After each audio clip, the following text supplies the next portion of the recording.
Podcasts on UNCTV.org are made possible through the financial contributions of viewers like you, who invite you to join them in supporting UNC-TV. Each week, D.G. Martin brings us conversations with North Carolina's leading authors. On this week's episode, D.G. talks with two authors with a very timely story about our state's criminal justice system. Jennifer, during this time that he was in prison, you were still having to deal with the experience, and after the conviction, were you able to move on with your life, or were you haunted by this man that you thought had raped you still? What was your life like? Well, I mean, you think you're moving on. You know, you make these small baby steps, and I graduated from college, but I mean, it was very difficult. My relationships didn't survive. But yes, I had terrible nightmares. And every nightmare I ever had the face of Ronald Cotton. Every time. Anytime I got afraid or anytime I heard a noise, it was Ronald Cotton's face. I saw it everywhere. I think a lot of us, particularly men, think, well, it's terrible, but just put it behind you and move on. Move on, and your description in the book of the complications of that showed me better than anything I think I've ever read about why that's difficult. And explain to us why it's so hard to move beyond this and get started again. Well, probably the simplest explanation is you move on to what? From where? Because everything that you had known and had been and had counted on and trusted in and relied on prior to your rape is over. You can't go back to that. You can't go back to the person you were just hours before, because that part of you's dead. And yeah, my body was walking around and my skin was walking around, but who Jennifer was and who had been me on July 28th was gone on July 29th. You can't move on to what? Everything's changed. So even though Ronald Cotton was safely in prison, you couldn't give up your worry about him? Well, it wasn't even just giving up my worry about Ronald. It was giving up my worry that it could happen again. It was being afraid of every shadow, every noise, the dark. I mean, everything that, most often, you know, people who have been rape victims become afraid of whatever it was that was taking place at the time.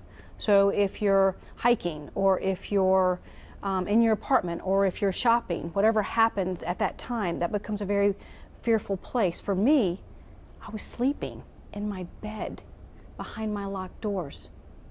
And if you're not safe behind your own doors, locked in your bed, where are you safe? Wow. Well, Ronald Cotton, during all of this, you sort of went to work and solved, in your mind, solved this crime.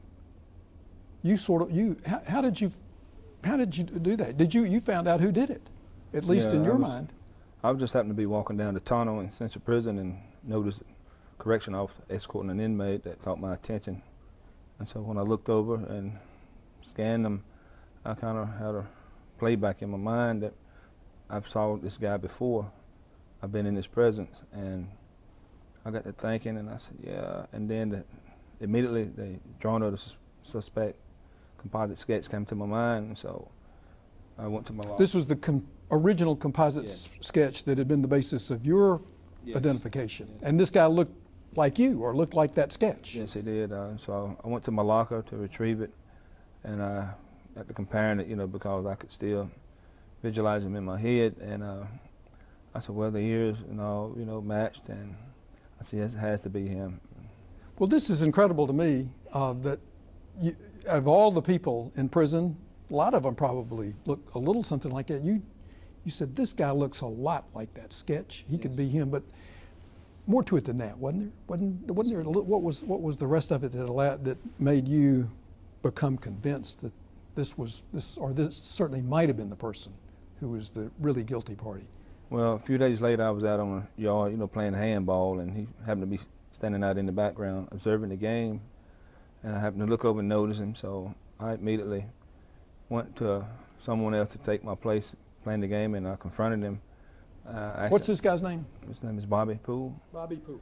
And I asked him, I said, excuse me, I said, where are you from? And he told me he was from Burlington, North Carolina, and that's where I'm from as well at the time, even though I was doing time in prison. But he said, well, yeah, that's where I'm from, Burlington. I said, well, you kind of resemble the drawing of a composite sketch for a crime that I was falsely accused of. Did you commit this crime? And he said, no, he did not. And so he went his way and I went my way, but I kept on focusing, having a feeling that, you know, this is the guy that has me serving time for a crime he committed. So he became friends with another inmate, and they became close friends, and the inmate he became friends with, him and I had a confrontation, and we fought it out, and he goes to surrogation, and I went back to work, and 30 days later, this inmate, we talked it over again about the fight and everything, and that's when the next inmate, he informed me that Mr. Bobby Poole had informed him that he had committed the crime I was serving time for. So from there on, I went and corresponded with my attorneys. You can see all of DG's conversation with Jennifer Cannino and Ronald Cotton tomorrow at 9:30 p.m. and again Sunday at 5. Podcasts on UNC-TV.org are made possible through the financial contributions of viewers like you, who invite you to join them in supporting UNC-TV.